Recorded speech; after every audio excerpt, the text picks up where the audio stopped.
নমস্কার দর্শক বন্ধুরা, নিউজ ভ্যানগার্ডের সংলাপ অনুষ্ঠানে আপনাদের স্বাগত। যে সংলাপ ভাবায় যে ভাবনা পথে।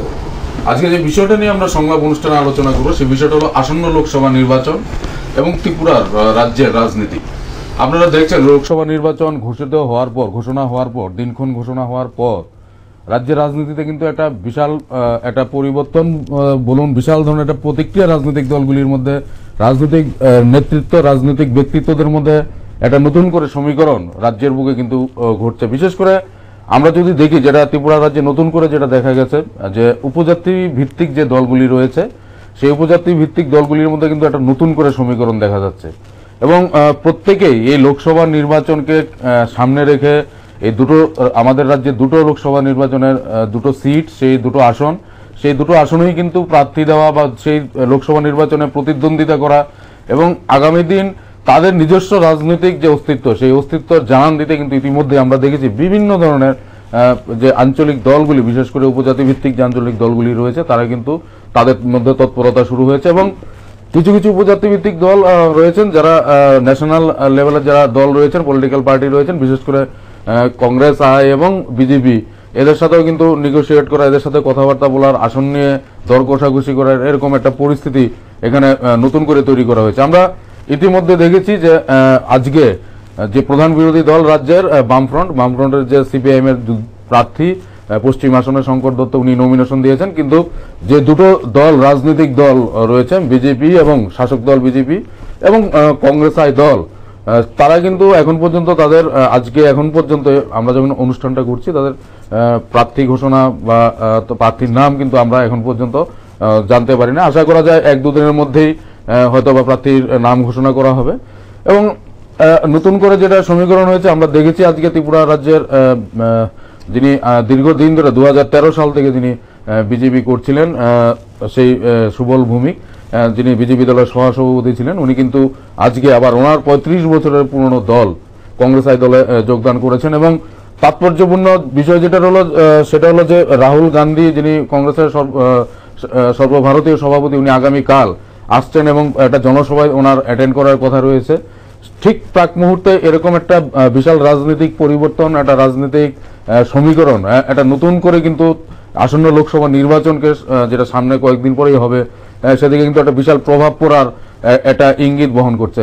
পাশাপাশি আরো যে বিষয়গুলি আমরা আলোচনা করব এখানে, সে বিষয়গুলি হলো যে ত্রিপুরা রাজ্যে যে লোকসভা নির্বাচনটা হবে সেই লোকসভা নির্বাচনটা কি জাতীয় স্তরে যে ইস্যু রয়েছে সেই ইস্যুগুলিকে কত দূর প্রভাবিত করবে ভোটারদের, বা এই সরকার, নতুন সরকার যে 25 বছরের সরকারকে সরিয়ে ক্ষমতায় এসছে বিজেপি আইপিএফটি জোট সরকার, তাদের এক বছরের ওপর কাজের ভিত্তি বা তারা যে প্রতিশ্রুতি দিয়ে ক্ষমতায় এসেছিল সেই ক্ষমতার কতটুকু বাস্তবায়ন করতে পেরেছে এবং তার উপর মানুষ কতটুকু তাদের কাজকর্মে গত এক বছরের সময় ধরে সন্তুষ্ট, সেটারও কিন্তু একটা প্রভাব আসন্ন লোকসভা নির্বাচনে ত্রিপুরাতে পড়বে কিনা সেটা নিয়ে, এইসব বিভিন্ন দিক নিয়ে আজকে আমাদের আলোচনা। আমার সাথে রয়েছেন রাজ্যের সিনিয়র আইনজীবী সন্দীপ দত্ত চৌধুরী, আমাদের প্যানেলিস্ট রয়েছেন প্রদীপ্ত রায়, সমাজ সচেতন কর্মী, আমাদের প্যানেলিস্ট। আমি প্রথম সন্দীপ দত্ত থেকে যাবো যে সন্দীপ দত্ত, লোকসভা নির্বাচনে ত্রিপুরার আসন্ন যে লোকসভা নির্বাচন, যে দুটো সিট, সেই দুটো সিটে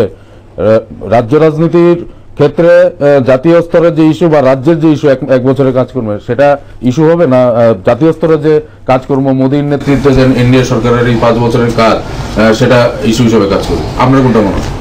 আমাদের রাজ্যে আমার মনে হয় দুটোই কাজ করবে। আমাদের রাজ্যে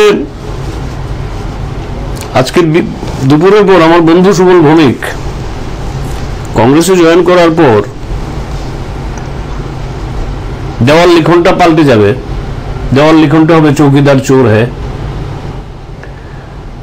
আর গতকাল যতটুকু বিশ্বস্ত সূত্রে খবরে প্রকাশ, গতকাল মধ্যরাত্রের আগ পর্যন্ত আমার বন্ধু সুবল ভৌমিক কায় মনোবাক্যে বলেছেন হাম ভি চৌকিদার হ্যায়।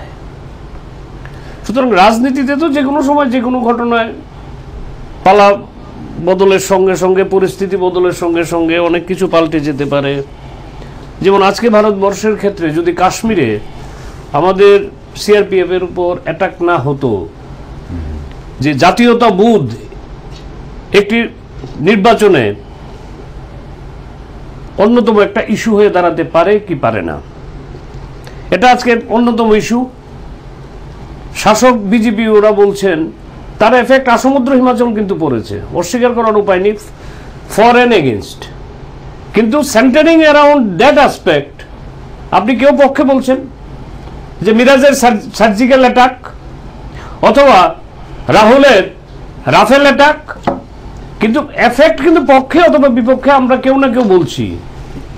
আজকে যদি এই ইস্যুটা সামনে না আসতো, দ্যাট ইজ দিস কাশ্মীরে সিআরপিএফ এর কনভয়ের উপর আক্রমণ, তাহলে জাতীয়তাবোধ দেশাত্মবোধ নির্বাচনের এবারের নির্বাচনই প্রথম দেশাত্মবোধ আফটার 1971-71-এও এতটা হয়নি। ইন্দিরা গান্ধী একটি গণপ্রজাতন্ত্রী দেশকে স্বাধীনতার আলো, স্বাধীনতার মুক্তির আন্দোলন দিয়ে দেখিয়েছিলেন। ভারতবর্ষের একটা অহংকার এবং দাম্ভিকতার ভিত্তিতে নির্বাচন হয়েছিল, নির্বাচনের ইস্যু যে Bharat India can do something, যেখানে বিপন্ন, বঞ্চিত, নিপীড়িত, অপারেশন উপনিষদ কি বলে আপনার এই যে যেটা আমরা মুক্ত হয়েছিলাম ব্রিটিশের হাত থেকে, কলোনিজম, সেমনি তৎকালীন পূর্ব পাকিস্তান পশ্চিম পাকিস্তানের দ্বারা এইভাবে হয়েছিল। তো সেই ক্ষেত্রে ওই মুক্তির আন্দোলনটাতে মানুষের ধ্বজা উড়িয়ে বলেছেন যে না, Congress under the leadership of Mrs Gandhi, Congress can do something. কিন্তু আজকের ইস্যু কিন্তু তার থেকেও আরো বড় প্রেক্ষাপট, জাতীয়তার এই ইস্যুতে। আমার মনে হয় এবারে লোকসভা নির্বাচনের কেন্দ্র থেকে রাজ্যে, আমাদের রাজ্যের ক্ষেত্রে it is one of the issues. আরেকটি ইস্যু রাজ্য স্তরে যদি টেনে নিয়ে আসি, সেটা হচ্ছে এত টাকা গেল কোথায়? আমার মতো বুদ্ধিজীবী মানুষ যারা, আমার মতো যারা করে খাই, কাগজপত্র ঘেটে ঘেটে যারা খাই, আমরা তো সত্যিকার অর্থে শ্রমজীবী মানুষ, in true terms of the word শ্রমজীবী মানুষ। শ্রম আমরা করি ঠিকই, কিন্তু আমাদের বুদ্ধিমত্তাটাকে এক্সপ্লয়েট করে আমরা আমাদের জীবিকা নির্বাহ করি। আমাদের মতো লোকরা তো প্রশ্ন করবো টাকাগুলো গেল কোথায়? হাজার হাজার কোটি টাকা এক বছরে চলে আসলো, কন্ট্রাক্টর বিল পায় না। প্রশ্ন করতে পারি না মুখ্যমন্ত্রী সরকারি কোয়ার্টারের কাজ কেন বন্ধ? এত হাজার হাজার কোটি টাকা কোথায় গেল? কর্মসংস্থান কোথায়? মিস কল দিলে চাকরি কোথায়? তো this are also the issues. কর্মচারীদের সপ্তম বেতন কমিশন কোথায়? ভাতা 2000 টাকা, ভাতা 2000 টাকা সবার ক্ষেত্রে হয়েছে কিনা? এখন আপনি যদি আমাকে প্রশ্ন করেন সন্দীপ দা, it is to some extent better than that of in comparison with earlier left front government. আমি তো লেফট ফ্রন্ট গভর্নমেন্টের সঙ্গে তুলনা করার জন্য, তাহলে তো একটা গভর্নমেন্ট আরেকটা গভর্নমেন্টকে শুধু তুলনাই করবে। আগের লেফট ফ্রন্ট গভর্নমেন্ট যারা চলে গেছে তারা বলবে জুটের আমল। তো এইভাবে তুলনাতে তো আমাদের অবস্থা তো হবে আদায়, হ্যাঁ, পাড়ায় বুদায় পিছাপিছি মরিচের জান শেষ। আমাদের অবস্থা তো, জনগণের অবস্থা তাই হবে। কেন আমাদের এই অবস্থা হবে? কেন আমরা তুলনা করবো বামফ্রন্টের সঙ্গে? সপ্তম বেতন কমিশন বলেছেন সপ্তম বেতন কমিশন দিতে হবে, পরিষ্কার কথা বলেছেন। মিস কলের চাকরি, মিস কলের চাকরি দিতে হবে। বেকার যুবকদের বলেছেন ভিশন ডকুমেন্টে প্লাস প্রেস মিট করে স্মার্টফোন দিতে হবে। তা আমি এই যে ইস্যুগুলো, এগুলো কিন্তু আসবে এবারের নির্বাচনে। রঘুবাবু, আমি আপনাকে বললাম এবারের নির্বাচনে this issues will come up. এবং সিমিলারলি কিছু এই সরকারের কিছু ইতিবাচক দিকও নিয়ে শাসক দল প্লাস শাসক দলের যারা পৃষ্ঠপোষকতা করেন, যারা কর্মী সমর্থক কার্যকর্তা আছেন, তারাও নিশ্চয়ই মাঠঘাট গরম করবেন। কেন? যে এটা তো ঘটনা, ধর্মনগর থেকে সাবরুম আজকে রাত্রিবেলা যখন কোনো লোক যায় তাকে ভাবতে হয় না। আজকে রাত্রিবেলা যখন কোনো পিতামাতা মাস্টারের বাড়ি থেকে তার সন্তানকে নিয়ে ফিরে যান, তখন তার ভাবতে হয় না সে আক্রান্ত হবেন কিনা। আজকে অফিস কাচারিগুলোতে বেলা 1টার সময় যে গেট মিটিং হতো, গ্রুপ মিটিং হতো, সেগুলো তো বন্ধ হয়েছে ভাই। কর্মচারী যারা কিছু হলো, সরকার কিছু টাকা দিয়েছেন, 7 পে কমিশন দিতে পারেননি, তাদেরকে কিছু হলো টাকা দিয়েছেন। এই টাকা থেকে আমি দেখেছি ন্যূনতম 5 থেকে 7,000 টাকা কর্মচারীরা বেনিফিট পেয়েছেন। এই কর্মচারীদের বিগত লেফট ফ্রন্ট যদি 5 থেকে 7,000 টাকা দিতেন, যেদিন টাকাটা রিলিজ করেছেন সেদিন ওই লাল শালু অথবা রসিদ নিয়ে কিছু লোক বসে যেতেন। এই জিনিসটা তো সরকারের ইতিবাচক দিক। এগুলো তো সরকার পজিটিভ সাইডে যারা সরকারের পৃষ্ঠপোষক আছেন, সরকারের কার্যকর্তা আছেন, তারা এগুলো নিয়ে বাজার গরম করবেন। সিমিলারলি সুবলের ইস্যুটাকে নিয়েও এবার বাজার কিন্তু সুবলের ইস্যুটা তো রাজ্যের ক্ষেত্রে টু সাম এক্সটেন্ট গরম হবে। সোফার পশ্চিম আসন, পূর্ব আসনের ক্ষেত্রে আমার দৃষ্টিতে, I may be right, I may be wrong, with due respect to the viewers, সেটা হচ্ছে এখনো আকাশ সোফার পূর্ব আসন ইজ কনসার্ন আমাদের রাজ্যের, আমার কাছে সবটা এখনো পরিষ্কার না। কে কার সঙ্গে যাবে আপনি লক্ষ্য করে দেখুন।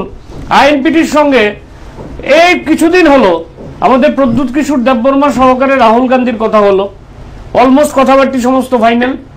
টুক করে আইএনপিটি কিন্তু সেই জোট থেকে টুক করে বেরিয়ে গেল, তারা তাদের প্রার্থী ঘোষণা করে দিল। সুতরাং পূর্ব আসন নিয়ে আলটিমেটলি কি হবে, কোন ইস্যুটা সামনের দিকে আসবে, জনজাতি গোষ্ঠীর অধিক ক্ষমতায়ন, সিটিজেনশিপ অ্যামেন্ডমেন্ট বিল, এই সমস্ত জিনিস যেগুলো নিয়ে সুপ্রিম কোর্টে মহারাজ মামলা করেছেন, এই ইস্যুগুলো সামনে আসবে না সবকিছু ধুয়ে মুছে বিজেপি থাকবে কি বিজেপি থাকবে না জনজাতি গোষ্ঠীর মধ্যে প্রভাব, সেটা আমার দৃষ্টিতে আই মে বি রং। হ্যাঁ, আলোচনা তো আমাদের অনেকখানি এগুবে, দেখা যাক প্রদীপ বাবু আমি আপনার আলোচনায় কি বেরোয়। প্রদীপ বাবু যেটা সন্দীপ ভাই শেষ করলেন যে মানে ইস্যু ভিত্তিক যে দুটো সিটে হবে, পূর্ব আসনে একটা বললেন, আলাদা করে একটা মেরুকরণের কথা, যেটা আমি আলোচনা শুরুতে বলেছি, বিশেষ করে পশ্চিম আসন যেটাতে লোকসভা নির্বাচনে যেটা জাতীয় ইস্যু কোনটা বেশি এফেক্ট করবে, রাফাল বা এই যে কাশ্মীরের ঘটনা নিয়ে যে জাতীয়তাবাদের যে সেন্টিমেন্ট তোলা, না যে টাকা নিয়ে এই যে নীরব মোদী সব বিজয় মালিয়া সব মানুষের টাকা ব্যাংকের টাকা নিয়ে পালিয়ে যাওয়া, তারপরেও বলা যে চৌকিদার আছে ভারতবর্ষের চৌকিদার রক্ষা করছে, না রাজ্যের যে এই 1 বছর কাজকর্মের হিসাব তার উপরে বেস করে পুরোটাই লোকসভা নির্বাচনটা। ইস্যু আসলে দুরকম থাকে, একটা হচ্ছে মধ্যবিত্তের ইস্যু, একটা হচ্ছে গরিব মানুষের ইস্যু। বোফোর্স, রাফাল বা জাতীয়তাবাদ এই ইস্যুগুলি সাধারণত কিন্তু মধ্যবিত্তের ইস্যু হয় বেশিটা। আর গরিব মানুষের ইস্যু হয় অন্ন বস্ত্র খাদ্য, তার নিত্যদিনের চাহিদা, তার জীবনের নিরাপত্তা, রোজগারের নিরাপত্তা, এই ইস্যুগুলি, ভাতা, এই যে বিষয়গুলি গরিব মানুষের ইস্যু হয়। এখন জাতীয়তাবাদ যে এবারের রাজনীতি, এবার নির্বাচনী ইস্যু হতে পারে কিনা, আমি যদ্দূর জানি এরকম একটা সাবজেক্ট নেক্সট সংলাপে আসবে, এই জন্য এটাকে আমি সেন্ট্রাল পয়েন্ট করতে চাই না, সেন্ট্রাল ফোকাস আমি করতে চাইছি না এখন। মোটামুটি আমি ছুঁয়ে যেতে চাই বিষয়টা।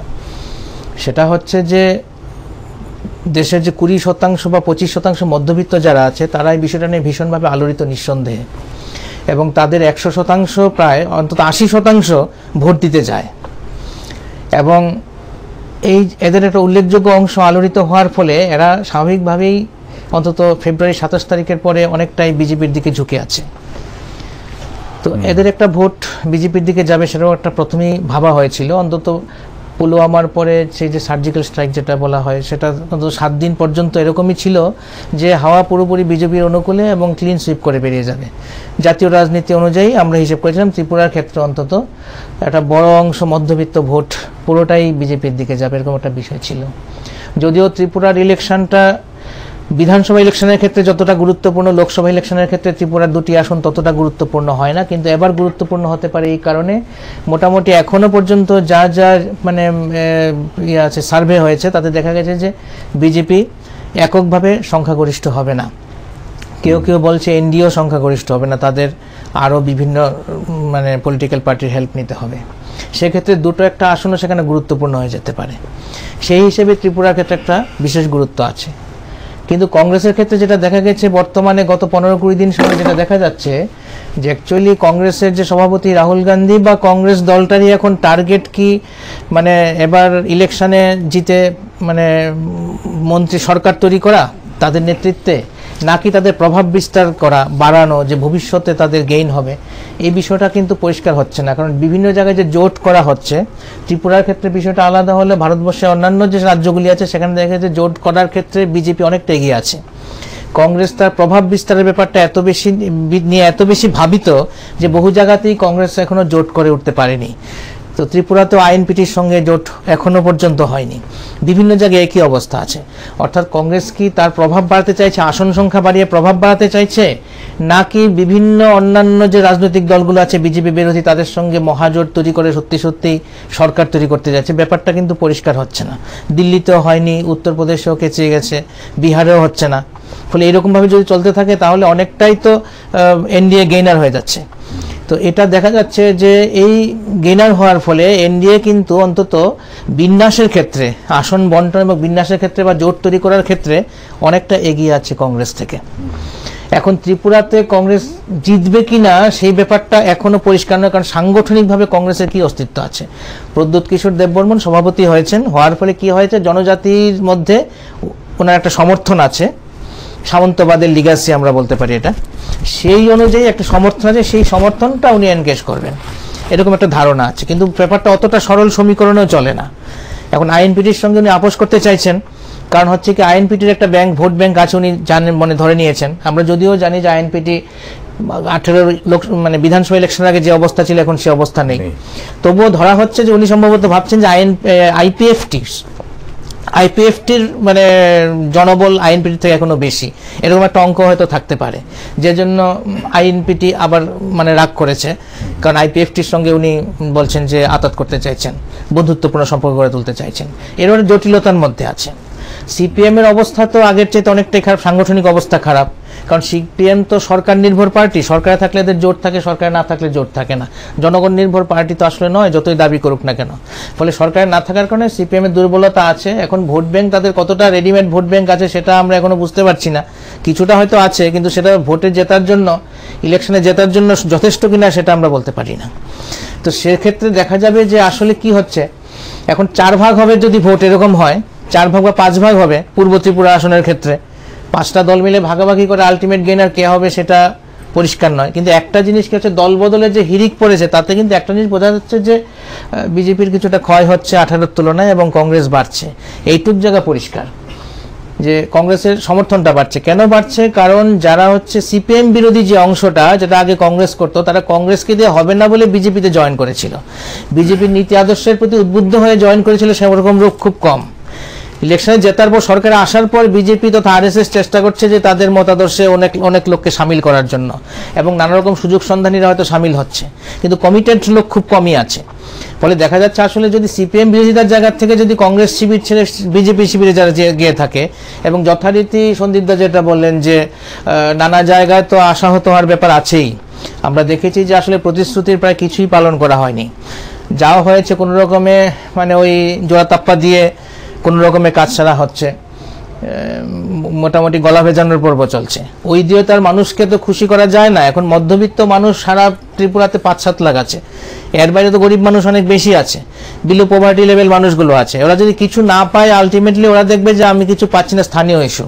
এখন নরেন্দ্র মোদীর ভাবমূর্তি কি আছে, কতটা আছে, উনি কতটা চৌকিদার, কতটা মসিয়া, ওইসব দেখে গরিব মানুষ চলেন। আর মধ্যবিত্ত মানুষের যাদের খাওয়া পড়ার চিন্তা নেই, যাদের নিরাপত্তার মধ্যে সামাজিক নিরাপত্তা আপাতভাবে যাদের মানে অনেকটা বেশি আছে, সেই মানুষগুলি হয়তো ভাবিত হতে পারে, জাতীয়তাবাদ, তথাকথিত জাতীয়তাবাদে উদ্বুদ্ধ হতে পারে। তো সেটা সংখ্যাটা দিয়ে কিন্তু সবটা বিচার করা যাবে না। আর ত্রিপুরাতে আবার একটা ব্যাপার হচ্ছে কি, অন্যান্য রাজ্যে দেখা যায় যে গরিব মানুষ যারা, মানে প্রান্তিক মানুষ যারা, তাদের 50 থেকে 60% লোক বড়জোর ভোটে যায়, অর্থাৎ 40 থেকে 50% লোক ভোট দিতেই যায় না। ফলে তাদের ক্ষেত্রে দেখা যায় যে মানে মধ্যবিত্ত মানুষগুলি বেশি ভোট যায়, তারা ফ্যাক্টর হয়ে ওঠে। কিন্তু ত্রিপুরাতে 90% উপর ভোট হয়, অর্থাৎ গরিব প্রান্তিক মানুষ যারা আছে, বিলো পভার্টি লেভেলে যারা আছে, তারাও ভোট দিতে যায়। ফলে তাদের ভোটটা একটা ফ্যাক্টর হয়। যদি ফ্রি অ্যান্ড ফেয়ার ইলেকশন হয়, ক্লিয়ার ইলেকশন যদি হয়, সেখানে তাদের সমর্থনটা কিন্তু একটা বড় ব্যাপার থাকে। তারা কিন্তু ওই রাফেল ইস্যু নিয়েও ভাবিত হবে না সেভাবে, বা যেটা মনে হয়েছিল বালাকোটে সার্জিক্যাল স্ট্রাইকের পরে যে সমস্ত মানুষ ভীষণভাবে উদ্বুদ্ধ হয়ে যাবে, সেটাও নেই। কারণ সোশ্যাল মিডিয়াতে আগের মতো রমরমা নেই বিষয়টার। আগে যেরকম বিভিন্নভাবে তথাকথিত জাতীয়তাবাদীরা ব্যাপকভাবে প্রচার করেছিলেন, এবং একটা রাজনৈতিক প্রচারের ক্ষেত্রে বিজেপি একটা বিরাট গেইনার হয়েছিল, এবং সরাসরি মানে ওই সৈন্যবাহিনীর লোকজনদের ছবি দিয়ে, যারা মারা গেছেন, নিহত হয়েছেন, যাদেরকে শহীদ বলা হয়, এদের ছবি টবি দিয়ে পোস্টার করে বিভিন্ন প্রচার করা হয়েছিল। এগুলি এখন আর খুব বেশি কিন্তু নেই। ফলে দেখা যাচ্ছে আবার সেই মানুষের যে দৈনন্দিন জীবনের যে সমস্যা, সেগুলি কিন্তু আবার বড়ভাবে উঠে আসছে, এবং দৈনন্দিন সমস্যাগুলি প্রধানতম হচ্ছে কর্মসংস্থানের সমস্যা, স্বাস্থ্যের সমস্যা, শিক্ষার সমস্যা, কৃষকের সমস্যা। এই সমস্যাগুলি কিন্তু আবার ব্যাপকভাবে উঠে আসছে, এবং এই সমস্যাগুলি যেহেতু মানে একটা ধারাবাহিকভাবেই চলে আসছে, এমন তো নয় যে কংগ্রেস আমলে সমস্যাগুলি ছিল না কিন্তু বিজেপি আমলে সমস্যাগুলি আছে, এরকম নয়। প্রত্যেক সরকারের আমলে এই সমস্যাগুলি চলে আসে, 47-এর পরে চলে আসে। রাজস্থান, মধ্যপ্রদেশে নির্বাচনে কৃষকের সমস্যা নিয়ে কিন্তু মুভমেন্ট করার ফল হয়েছে কিন্তু একটা বিরাট পরিবর্তন। এবং কংগ্রেস দাবি করছে যে এরা নাকি 10 দিনের মধ্যে সমস্ত মানে কৃষক ঋণ মিটিয়ে দিয়েছে, কৃষি ঋণ মকুব করে দিয়েছে, কিন্তু আবার আবার বিজেপি থেকে প্রচার হচ্ছে যে 10% মাত্র হয়েছে বা 10% হয়নি, আর বাকিটা নাকি মিথ্যে কথা বলা হচ্ছে।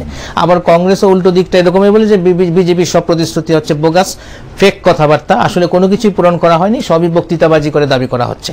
এই দাবি পাল্টা দাবি থাকবে, কিন্তু মানুষ বুঝবে তার জীবন দিয়ে। আলটিমেটলি মানুষ বুঝবে তার দৈনন্দিন জীবনে সে কতটা নিরাপত্তা পাচ্ছে, তার দারিদ্র্যের কতটা দূর হচ্ছে, তার জীবনের নিশ্চয়তা কতটা আসছে, তার রোজগারের কি বন্দোবস্ত হচ্ছে, তার সমস্যাগুলি মিটছে কিনা, তার মানুষ, গরিব মানুষ তার জীবন দিয়ে বুঝবে। একদম। সন্দীপ দা, যেটা প্রদীপ্ত আলোচনা একটা পার্ট, যেটা আপনিও আলোচনার শুরুতে যেটা টাচ করে গেছেন, যে আমরা দেখেছি রাজ্যে বিজেপি সরকার এসছে, যারা বাম বিরোধী যে ভোটার, একটা বিশাল সংখ্যা 42 থেকে 43 শতাংশ ভোটার বিজেপির দিকে সাপোর্ট করেছে, বিজেপিকে ভোট করেছে। লেফটের একটা ভালো 6-7% একটা ভোটার কিন্তু বিজেপিকে ভোট দিয়েছে, এবং যার ফলে এই আইপিএফটি বিজেপি জোট সরকার এবার এই যে এই পটভূমিতে এই পট পরিবর্তনে নতুন করে যখন এই 1 বছর পর অনেকেই বলছে আমাদের মোহভঙ্গ হয়েছে, যেমন সুবলদার মতো নেতৃত্বরা আবার ব্যাক করে কংগ্রেসে চলে আসছেন, সাধারণ যারা কর্মী বা ভোটার বা সমর্থক রয়েছেন, যেটা প্রকৃত বলার চেষ্টা করছেন যে এটা সত্যি ত্রিপুরা রাজ্যে আস্তে আস্তে কংগ্রেসের শক্তি কিন্তু বৃদ্ধি পাচ্ছে। এই কয়েকদিনের মধ্যে আমরা দেখেছি অনেক নেতৃত্ব, আমরা দেখেছি সরাসরি প্রাক্তন মুখ্যমন্ত্রী, উনি সরাসরি জনসভায় জয়েনিং প্রোগ্রামের মধ্যে বক্তব্য রাখছে, মুখ্যমন্ত্রীকে আক্রমণ করছে। তো এটাও কি ভাবিত করবে না, এটাও কি এই প্রভাবটা কি যেটা বলছে যে বিজেপি 18-র শক্তিটা বিজেপির ক্ষয় হচ্ছে, তো এটাও মানে এর চিন্তার বিষয় থাকবে না বিজেপি দলের, শাসক দলের? কোনটা সমীর বলুনটা সবটা মিলে কংগ্রেসের যে শক্তি বৃদ্ধিটা যেটা হচ্ছে এখন দেখুন, আমার বাড়িতে আমার অধীনস্থ লোক যারা, অথবা আমার পেশাগত চেম্বারে আমাকে কেন্দ্র করে যাদের জীবন জীবিকা চলে, আমাদের ইনফ্রাস্ট্রাকচার একটা, আপনি আমার সেম পেশা আমরা করি, আমাদের একটা ইনফ্রাস্ট্রাকচার রাখতেই হয় চেম্বারে। সিমিলারলি একটা ডাক্তারের চেম্বারও ডাক্তারকে ওইভাবে ইনফ্রাস্ট্রাকচার রাখতে হয়। তো আমি যে চেম্বারটা আমি চালাই তার মধ্যে হেড অফ দ্য অফিস হচ্ছি আমি। আমাকে সেন্টার করে আমার স্টেনোগ্রাফার বলুন, মুহুরি বলুন, জুনিয়র বলুন, তারা কাজ করছে, তাদের জীবন জীবিকা নির্বাহ হচ্ছে আমাকে সেন্টার করে। ভোটের মূল্যে কিন্তু আমিও এক ভোট, আমাকে কেন্দ্র করে যারা সার্ভাইভ করছেন তাদেরও এক ভোট, বৃত্তিমূলক জীবনেই হোক, ব্যক্তিগত জীবনেই হোক। এখন ইদানিংকালে আপনি বললেন যে কংগ্রেসের শক্তি বৃদ্ধি হচ্ছে, নেতৃত্বের প্রশ্নে যদি বলেন সেক্ষেত্রে তো সমীর বাবুর মতো হেভিওয়েট নেতৃত্ব, হ্যাঁ, অনেকেই বলবেন যে উনি হেভিওয়েট জয়েন করেছেন। সুবল বাবুর মতো তরুণ তুর্কি, নতুন প্রজন্মের, সঙ্গে আমার ছোট ভাই প্রকাশ, আর সিপিএমও কিন্তু ভাঙন হয়েছে। এই জায়গাটা লক্ষ্য করেছি। হ্যাঁ, দেবাশিস সেন, উনিও কিন্তু সিপিএম থেকে এসছেন। এখন তারা কতজন সমর্থক নিয়ে এসছেন? দেবাশিস বাবুর এক ভোট, সুবল বাবুর এক ভোট। সুবল বাবু কিন্তু এসছেন থেকে বিজেপির ভাইস প্রেসিডেন্ট ছিলেন, কংগ্রেসের প্রেসিডেন্ট ভাইস প্রেসিডেন্ট হতে পারেন, পশ্চিম আসনে প্রার্থী হতে পারেন, ভোট কিন্তু একটা, ভোট কিন্তু উনি 10টা দিতে পারবেন না। সুতরাং উনি কতটা কর্মকর্তা নিয়ে আসলেন, কিংবা কতজন কর্মী সমর্থক বুথ লেভেলের লোক জয়েন করলেন, that is the factors to be considered. যেটা বিজেপি যখন হাঁটি হাঁটি পা করে 2016 সালের পর থেকে এগোচ্ছিল, আমি ব্যক্তিগতভাবে তো 16 একেবারে শেষ অবধি বিশ্বাসই করতে পারিনি যে এরকম একটা পরিবর্তন হতে পারে। Is it possible? কিন্তু তারা কিন্তু সেই চানমোহন ত্রিপুরার অস্থি কলস নিয়ে গুটি গুটি গুটি গুটি পায়ে সারা রাজ্যে 7টি বিধানসভা কেন্দ্রে বুথ লেভেল পৃষ্ঠাপ্রমুখ তৈরি করে একটু একটু একটু একটু করে একটা ইমারত তৈরি করে নিয়েছিলেন তারা। আমরা অনেকেই বুঝতে পারিনি এটা, মানে উইথ ডিউ রেসপেক্ট, সবাই নিজের অজ্ঞতাটা নিজের স্বীকার করা উচিত। ওই যে অনেকদিন আমি বলি যে আমি এমন কোনো পণ্ডিত না যে আমি সমস্ত সাবজেক্ট জানি। আমি গেস করতে পারিনি যে বিজেপি এইভাবে যে বিজেপি আসতে পারে, আমি গেস করতে পারিনি, কিন্তু তারা করেছেন। বিজেপি আইপিএফটি জোট, আইপিএফটি তারাও করেছেন। আপনি ভাবুন, এনসি দেববর্মা সারা জীবন কর্মচারী মানুষ, জীবিকা নির্বাহ করেছেন সরকারি কর্মচারী হিসেবে এনসি দেববর্মা, কিন্তু নেতৃত্ব দিয়ে জনজাতি গোষ্ঠীর লোকদেরকে একটি পতাকা দলে নিয়ে এসে একটা নতুন বিপ্লব ঘটিয়ে দিয়েছিলেন। তো সুতরাং ব্যক্তিটা এসে আমার দৃষ্টিতে সুবল বাবুর সঙ্গে কজন লোক আসলেন? সুবল বাবু itself is a heavyweight leader, ঠিক আছে? এখন আপনি দেখবেন অনেক সময় যে সেলফ স্টাইল লিডার কিছু থাকে, আবার কিছু লোক আছে গ্রাসরুট। সেলফ স্টাইল হলো গ্রাসরুট, ঠিক আছে না? তো এখন কার সঙ্গে কতজন লোক আসলো, কংগ্রেসটা কতটুকু সমৃদ্ধ হলো, কংগ্রেসের কত সংখ্যক লোকের, আলটিমেট কথা হচ্ছে ব্যালট বাক্সে গিয়ে আপনার ভোট কতটা পড়লো। দ্যাট ইজ দ্য গণতন্ত্রের শেষ কথা। ডেমোক্রেসিতে আপনি যত চিৎকারই করেন না কেন, বিজেপি কিন্তু সিপিএম এর মতো তথাকথিত একটি সংগঠিত দলকে ব্যালট বাক্সের ভোটের মাধ্যমে হারিয়ে দিয়েছে, ইভিএম এর বোতাম টিপে হারিয়ে দিয়েছে। এটা তো কিন্তু ঘটনা। তো সেই ক্ষেত্রে আপাতভাবে দেখে মিডিয়ার হেডলাইন্স তৈরি করার মতো, কালকে তো একেবারে প্রভাতী কাগজগুলো গরম নিউজ, কোনো সন্দেহের অবকাশ নেই। রাত্রে থেকে ইলেকট্রনিক্স মিডিয়াতে ব্রেকিং নিউজ, ব্রেকিং নিউজ। আর আমরা যারা রাজনীতির অঙ্গনে কিছু খোঁজ খবর রাখি, আমাদের কাছে প্রায় মধ্যরাত্র থেকেই, আপনার সঙ্গে আমরা সকালে কথা হয়েছে তাই নাকি, আমরা প্রায় মধ্যরাত্র থেকেই জানি আজকে সকালের সূর্য উদয়টা কোন দিকে হবে। বিপ্লব বাবুও জানেন, আমি দেখছিলাম একটি চ্যানেলে বলছেন সুবল বাবু যে আজকে সকালেও নাকি ওনাকে কথা বলেছেন ওনার সঙ্গে। আলটিমেটলি বিপ্লব বাবু ফেল করেছেন। যাই হোক, তবে অ্যাপারেন্টলি যদি দেখি সংখ্যাতত্ত্বের অ্যাপারেন্ট হিসেবে যে কংগ্রেস ভবনে আমি লক্ষ্য করে দেখেছি, আমার এক দুজন বন্ধু বান্ধব ছাড়া হাতে গোনা কয়েকজন ছাড়া কংগ্রেস ভবনে 18 ফেব্রুয়ারির পর থেকে 2018 সালের 18 ফেব্রুয়ারি থেকে বাতি জ্বালানোর মতো লোকের সংখ্যা কমে গেছিল। তাদের যে অফিস সেক্রেটারি দিলীপ যখন রাত্রিবেলা 9টার সময় তালা লাগিয়ে চলে যেত, তখন অনেকের কাছে অবাক লাগতো যে কামান চমনি এরকম জমজমাট, আলোক উজ্জ্বল, পোস্ট অফিস চমনি আলোক উজ্জ্বল, আর তার মাঝখানে একটা মাথা উঁচু করে দীর্ঘদিনের একটা অট্টালিকা দাঁড়িয়ে আছে ত্রিপুরা প্রদেশ কংগ্রেস কমিটি। রাত্রি 9টায় দিলীপ বলে একটি তাদের অফিস সেক্রেটারি আছে, তালা দিয়ে চলে যেত।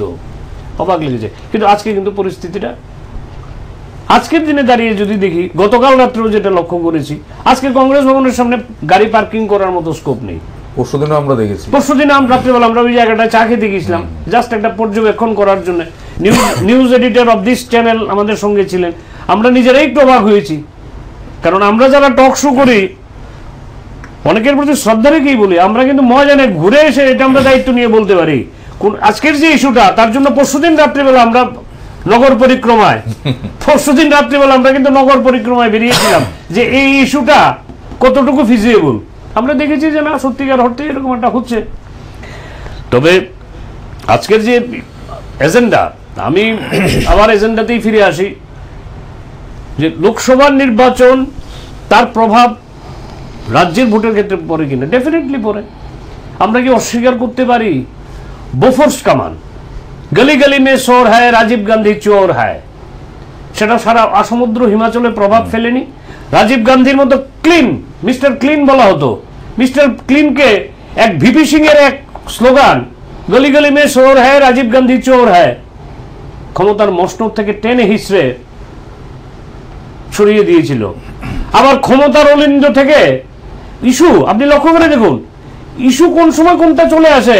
গ্লোবালাইজেশন, মুক্ত অর্থনীতি, মাসুল সমীকরণ নীতি করে নরসীমা রাও কিন্তু একেবারে আঙিনা থেকে বেরিয়ে, একেবারে গ্রিন রুম থেকে বেরিয়ে চলে গেছিলেন একেবারে ঘুমন জায়গায়, একেবারে বেডরুমে চলে গেছিলেন নরসীমা রাও টুক করে।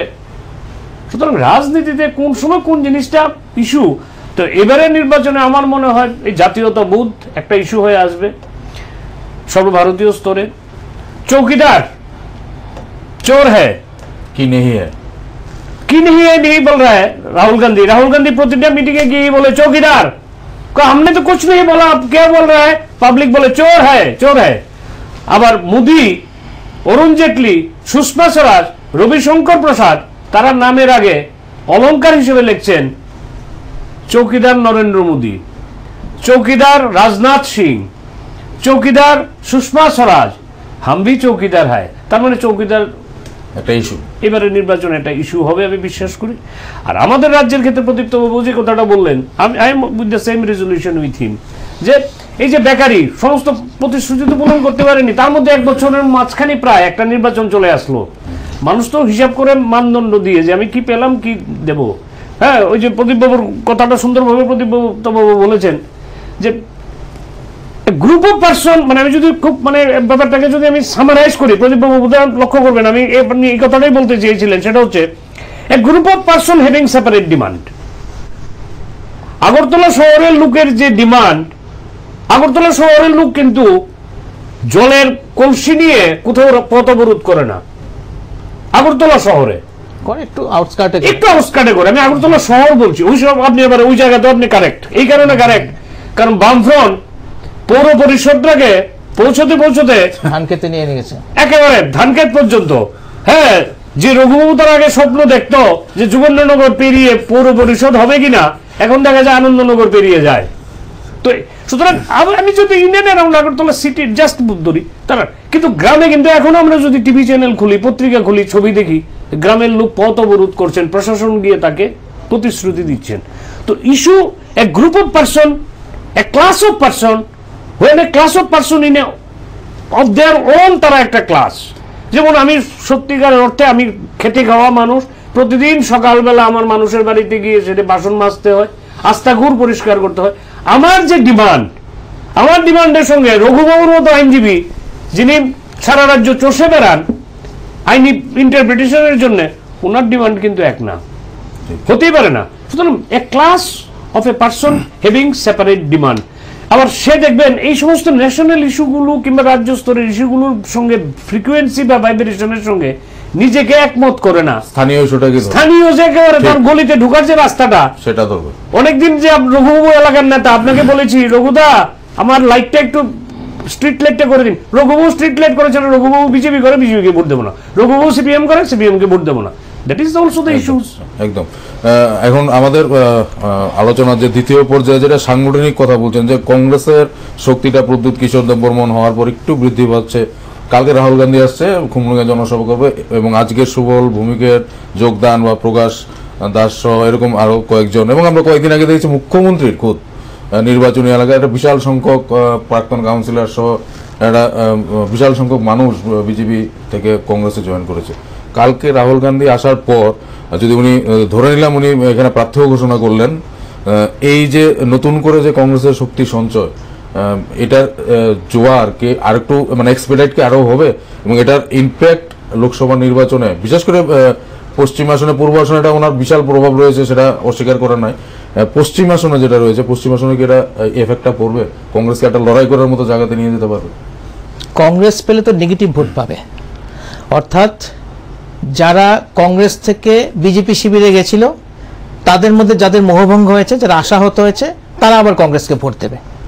কংগ্রেস কি সেই অর্থে সংগঠন করেছে? সেই অর্থে সংগঠন তো করেনি। এটা তো ক্যাডার ভিত্তিক দল নয়, এটা ইস্যু ভিত্তিক দল। কোনো একটা প্রোগ্রাম সামনে এলে তখন ওদের যে সদস্যরা আছে, সমর্থকরা আছে, সক্রিয় কর্মীরা, মানে কর্মীরা সক্রিয় হয়ে ওঠে। তো কর্মীরা এখন সামনে ইলেকশন আছে, তার জন্য সক্রিয় হয়ে উঠেছে। আর এছাড়া একটা পরিবারের প্রতি একটা বিশেষ, মানে ডাইনেস্টি পলিটিক্স বলি আর যাই বলি, তাদের সবসময় একটা বিশেষ আকর্ষণ থাকে। তো সেখানে রাহুল গান্ধী আসছেন, মানে রাজ পরিবারের যুবক একজন আসছেন, মানে যুবরাজ আসছেন, এরকম একটা ব্যাপার তো থাকেই। ফলে তাদের প্রতি একটা আলাদা আকর্ষণ থাকে। প্রিয়াঙ্কা গান্ধী রাজনীতিতে আসার পরে ব্যাপকভাবে আলোড়ন পড়ে গেছে, এবং এটা তো অস্বীকার করার উপায় নেই যে সমর্থন অনেক বেড়ে গেছে, বা সমর্থকরা উজ্জীবিত হয়ে উঠেছে সমর্থকরা। তো সেখানে রাহুল গান্ধী আসছে, তার জন্য তো ব্যাপক উদ্দীপনা জাগবেই। সম্ভাবনাও বেড়ে গেছে কংগ্রেসের, অনেক 3টে স্টেটে সরকার তৈরি করেছে গত ডিসেম্বরে, ফলে অনেক বেশি পজিটিভ জায়গায় চলে গেছে। কিন্তু ভোটটা পাবে নেগেটিভ ভোট, অর্থাৎ ত্রিপুরা রাজ্যে যারা এখন বিজেপির প্রতি বীতশ্রদ্ধ হয়েছে গত 1 বছরে, তারা আবার কংগ্রেসকে দেবে। আর সিপিএম এর মধ্যে যে অংশটা আছে যে সিপিএম আর ক্ষমতায় আসতে পারবে না, এরকম ভাবে যাদের অবস্থা চলে গেছে, তাহলে বিজেপিকে আমি পছন্দ করি না, সিপিএমও পারবে না, তাহলে দিই চলো কংগ্রেসকে। কংগ্রেস যদি দিতে যায় তাহলে বিজেপি একটা মানে খাবে, মানে কি বলে এটাকে, ধাক্কা খাবে। ওরকম থেকে কংগ্রেসের ভোট বাড়তে পারে। আর প্রদ্যুৎ কিশোর দেববর্মনের অবস্থানটা তো হচ্ছে সেই তো সামন্ততান্ত্রিক অবস্থান। সেখানে জনজাতিভুক্ত মানুষ এখনো রাস্তায় পাত পেরে নিমন্ত্রণ খেয়েছে, আমরা দেখেছি কিরিট বিক্রম যখন মারা গেছেন তখন। ফলে এই অবস্থানে তো আছেন মানুষ। আমরা গণতন্ত্র বলি, কিন্তু আসলে সামন্ততান্ত্রিক চিন্তার মধ্যে মানুষ এখনো রয়ে গেছে। সেই জায়গা থেকে জনজাতি অংশের একটা সমর্থন এমনিতেই স্বতঃস্ফূর্তভাবে চলে আসছে। সংগঠন করে যে বিরাট সমর্থন করে তুলেছেন এরকম নয়, এটা মানে সবসময় থাকে। ওই জায়গা থেকে এটা মানে সমর্থন আসতে পারে। এছাড়া যেটা হতে পারে যে মানে এখন ওই আইএনপিটি আইপিএফটির সঙ্গে যদি কোনো গোপন রফা হয়, সেখান থেকে একটা কিছু ছক তৈরি যদি হয়, সেটার সবটা খবর আমরা এখনো জানি না। এরকম হলে দেখা যাবে যে কংগ্রেস হয়তো পূর্ব ত্রিপুরা আসনে বেরিয়ে যেতে পারে। এরকম একটা সম্ভাবনা ওরা দেখছে, কিন্তু পশ্চিম ত্রিপুরা আসনে কিন্তু সেরকম সম্ভাবনা দেখছে না। কারণ যেখানে জনজাতি অধ্যুষিত সেটাতে যে প্রভাবটা আছে অন্য জায়গাতে সে প্রভাব নেই, এরকম ততটা নেই। ফলে এখানে যতই মানে আমরা দেখব যে মানুষের অসন্তোষ তৈরি হয়েছে, তবুও এখানে সম্ভাবনা আছে হয়তো বিজেপি পেরিয়ে যেতে পারে, যদি না ব্যাপক কিছু ঘটনা ঘটে যায় কিছুদিনের মধ্যে। আরেকটা বিষয় হচ্ছে যে আমরা সর্বভারতীয় ক্ষেত্রে কি দেখব, জনগণকে দিয়ে তো ভোট করানো হয় ঠিকই, আসল কথা হচ্ছে কর্পোরেট সেক্টর কার পক্ষে আছে সেটাও একটা বড় বিষয়, এবং সেটাই মূল বিষয়। আসলে কর্পোরেটরা কার পক্ষে দাঁড়াচ্ছে? বিজেপির পক্ষে ব্যাপকভাবে শিল্প গোষ্ঠীগুলো দাঁড়িয়েছিল 2014-তে। এত ফান্ডিং বিজেপির কোথা থেকে আসে? আমরা তো দেখি যে সিপিএম চাঁদা তোলে, 1000, 2000, 3000 টাকা করে চাঁদা তুলছে। বিজেপি তো চাঁদা তোলার দরকার লাগে না, কারণ কর্পোরেট ফান্ডিং তাদের অনেক বেশি, 15 গুণ 20 গুণ বেশি খরচা করে বিজেপি সিপিএম এর থেকে। গত ইলেকশনে খরচা করেছে, টাকাটা কোথা থেকে এসেছে? গাছে তো ধরেনি। সিপিএম চাঁদা তুলেছে, তার জন্য অনেকেই যন্ত্রণা বোধ করেছে, অবশ্যই করেছে, কিন্তু বিজেপির টাকাটা লোকের থেকে যদি চাঁদা না তুলে থাকে। আসলে ঘুরিয়ে আমাদের পকেট থেকে আমাদের ট্যাক্সের টাকা যেটা কর্পোরেট সেক্টরে যায় সেটাই আবার ঘুরিয়ে বিজেপির ফান্ডে আসে, অর্থাৎ আমরাই দেই, ঘুরিয়ে দেই বলে আমরা বুঝতে পারি না, এবং সেটা 15 থেকে 20 গুণ বেশি হয়ে যায়। তো সেক্ষেত্রে যদি কর্পোরেট ফান্ডিং যদি এবারও বিজেপির ফেভারে থাকে, বড় বড় কর্পোরেট হাউসগুলি যদি বিজেপির ফেভারে থাকে, তাহলে বিজেপি সেখানে অনেক বেশি খরচা করতে পারবে ইলেকশনে, এবং তার মানে কর্পোরেট আশীর্বাদ অনেক বেশি থাকবে, এবং সেটাই যেহেতু আলটিমেট নিয়ন্ত্রক, জনগণকে দিয়ে যে ভোটটা করা হবে সেটাও বিজেপির হয়ে যেতে পারে। কিন্তু পরিস্থিতিটা কিন্তু সেরকম নয়, কারণ আমি আগেও বলেছিলাম যে পুঁজিবাদের ক্ষেত্রে বিজেপি একটা সমস্যা হয়ে দাঁড়িয়েছে। ক্রনি ক্যাপিটালিজমকে প্রশ্রয় দিতে গিয়ে দেখা গেছে কিছু সংখ্যক 15 থেকে 20 জন শিল্পপতি ব্যাপকভাবে লাভবান হয়েছে, কিন্তু ব্যাপকভাবে পুঁজিবাদের বিকাশের ক্ষেত্রে একটা বিরাট সংকট দেখা গেছে। এবং সেটা কিন্তু সর্বভারতীয় ক্ষেত্রে যে কর্মসংস্থানের সংকট, সেটা কিন্তু প্রোডাকশন সেক্টরের সংকট থেকে এসছে, কারণ প্রোডাকশন সেক্টর বিকাশ লাভ করতে পারছে না, এবং ক্ষুদ্র এবং মাঝারি শিল্পপতিরা ব্যাপকভাবে ক্ষতিগ্রস্ত হচ্ছে। সেক্ষেত্রে দেখা গেছে কি ক্ষুদ্র এবং মাঝারি শিল্পপতিরা কিন্তু বিজেপির এগেনস্টে চলে গেছে। তো সেই ক্ষেত্রে ওই সমীকরণটাও মাথায় রাখতে হবে, এবং সেখানে দেখা যাবে ইলেকশনে প্রচুর পরিমাণে খরচাপাতি আছে। এই খরচাপাতিটা যারা বেশি করতে পারবে তারাই লাভবান হবে, এটাও দেখা যায়। এবং মানুষের একটা স্বভাব আছে কি, আজকে ইলেকশনের আগের দিন বা তার 1 সপ্তাহ যদি 2000 টাকা ধরিয়ে দেওয়া হয় মানুষের হাতে, তাহলে মানুষ আবার ভুলে যায়, 5 বছরের হিসাব করে না। আমরা তো দুর্নীতির বিরুদ্ধে কথা বলি, কিন্তু মানুষকে দুর্নীতিগ্রস্ত করে দেওয়া যায় বলেই তো এই ব্যবস্থাটা টিকে রয়েছে। এবং সেখানে আমরা দেখব যে বহু জায়গায় দেখা যায় যে ইলেকশনের কিছুদিন আগে মানুষকে কিছু বিশেষ কিছু পাইয়ে দেওয়া হচ্ছে, এবং সেটা মানুষ পেয়ে ভুলে গিয়ে তারপর আবার দেখা যাচ্ছে যে ওই ভোটের ব্যালট গিয়ে কি বলে, এখন তো ব্যালট নেই, এখন ইভিএম এ গিয়ে আবার দেখা যাচ্ছে তাদের ফেভারে ভোটটা দিয়ে দিচ্ছে। ওভাবেই তো রাজনৈতিক দলগুলি চালাচ্ছে, সিস্টেমটাকে চালাচ্ছে। তো সেক্ষেত্রে আমরা দেখব যে এখন আসলে পরিস্থিতিটা হচ্ছে যে একটু গোলমেলে আছে এখন এই মুহূর্তে। যেমন জানুয়ারির 30-এর আগে পর্যন্ত নিশ্চিতভাবে বলা যেত যে বিজেপি আর আসতে পারবে না। আবার 14 ফেব্রুয়ারি এবং 27 ফেব্রুয়ারি দুটো ঘটনার পরে মানে আবার এটা নিশ্চিত হয়ে গেছিল বিজেপি আসছে। কিন্তু এখন মার্চের 19 তারিখে এসে ব্যাপারটা কিন্তু এরকম দেখা যাচ্ছে যে নিশ্চিতভাবে বলা যাচ্ছে না যে ওই তথাকথিত মহাজোট, যেটা আলটিমেটলি হয়নি, এরা আবার মিলিজুলি সরকার তৈরি করবে না বিজেপি এনডিএ সরকার তৈরি করবে। এটা এখন কিন্তু একটা অস্পষ্ট অবস্থার মধ্যে আছে। আমাদের লক্ষ্য রাখতে হবে আগামী 15 দিন, জনগণের অবস্থাও লক্ষ্য রাখতে হবে, প্রচারটাও লক্ষ্য রাখতে হবে, তাছাড়া কর্পোরেট হাউসগুলি কোন দিকে মানে ইয়ে করছে, লিন্ড হচ্ছে, কাকে ফেভার করছে, এই ব্যাপারগুলো আমাদের লক্ষ্য রাখতে হবে। এই সব মিলিয়ে আমাদের বুঝতে হবে যে আসলে 19-এর ইলেকশনটা কি হতে চলেছে, মানে মে মাসের ইলেকশনটা কি হতে, রেজাল্টটা কি হতে চলেছে, এবং ত্রিপুরার পরিস্থিতিটা আমরা ওইভাবেই বুঝতে হবে আমাদের। একদম দর্শক বন্ধুরা, আমাদের আলোচনা আজকে একদম শেষ পর্যায়ে। আমাদের যেটা বিষয় ছিল আজকে আসন্ন লোকসভা নির্বাচন এবং রাজ্যের রাজনীতি, আমরা বিস্তারিতভাবে আমাদের যারা প্যানেলিস্ট ছিল সন্দীপ দা বা প্রদীপ বাবু বিস্তারিতভাবে আলোচনা করার চেষ্টা করেছেন, এবং কি কি ইস্যুস এখানে কাজ করতে পারেন, কোন কোন স্থানীয় ভিত্তিকে কি ইস্যুগুলি কাজ করবে, জাতীয় স্তরে কি ইস্যুগুলি রাজ্যে ভোটের ক্ষেত্রে কাজ করবে, রাজ্য সরকারের 1 বছরের কাজকর্ম, সেই কাজকর্মের ভিত্তিতে কি এবার ভোটটা, এই নিরিখে কি এবার ভোটটা ইস্যু হবে, সেটা বিস্তারিত আলোচনা করেছে। আমরা যেটা শেষ কথা বললেন প্রদীপ উপর, যে আমাদের নজর রাখতে হবে সবকিছু ওপর, পরিস্থিতির উপর, এবং সবচেয়ে ইন্টারেস্টিং যে বিষয় যেটাতে আমরা সবাই লক্ষ্য রাখবো, রাজ্যের 2টো সিট, পূর্ব আসন এবং পশ্চিম আসন, সবচেয়ে এবার টাফ ফাইট যেটা বলুন বা যেখানে হেরফের হওয়ার সম্ভাবনা রয়েছে, সেটা কিন্তু পূর্ব আসন রয়েছে, যেটা আমাদের প্যানেলিস্ট প্রদীপ রায় বলেছে। এবং এদিকে পশ্চিম আসনের দিকে যেরকম আমাদের নজর থাকবে, কিন্তু সবচেয়ে বেশি নজর থাকবে পূর্ব আসনের দিকে, এবং এটাও নজর থাকবে যে পূর্ব আসনের ইলেকশনটা, নির্বাচনটা কোন ইস্যুর ভিত্তিতে হচ্ছে, এবং যে ইস্যুর ভিত্তিতে হচ্ছে নির্বাচনের ফলাফলের পর বোঝা যাবে মানুষ কোন ইস্যুর ভিত্তিতে পূর্ব আসন থেকে যাকে নির্বাচিত করবেন, যে তাদের দলের যে নির্বাচনী ইস্যু সেটাকেই মেনে তাদের পক্ষে ভোটদান করেছে, রায়দান করেছে। আমরা লক্ষ্য রাখবো টোটাল পরিস্থিতির উপর। আমরা সংলাপে রেগুলার নিয়মিত লোকসভা নির্বাচন যতদিন চলবে আমরা এরকম বিষয় নিয়ে, এরকম রাজনৈতিক বিষয় নিয়ে, এরকম সর্বভারতীয় যে ইস্যু ভিত্তিক রয়েছে, লোকসভা নির্বাচন রয়েছে, যে বিভিন্ন ইস্যুগুলি রয়েছে, এগুলো নিয়ে আমরা আলোচনা করবো। আপনারা দেখতে থাকুন সংলাপ, যে সংলাপ ভাবায় যে ভাবনা পথ দেখায়। সবাই ভালো থাকুন, সুস্থ থাকুন, শুভরাত্রি।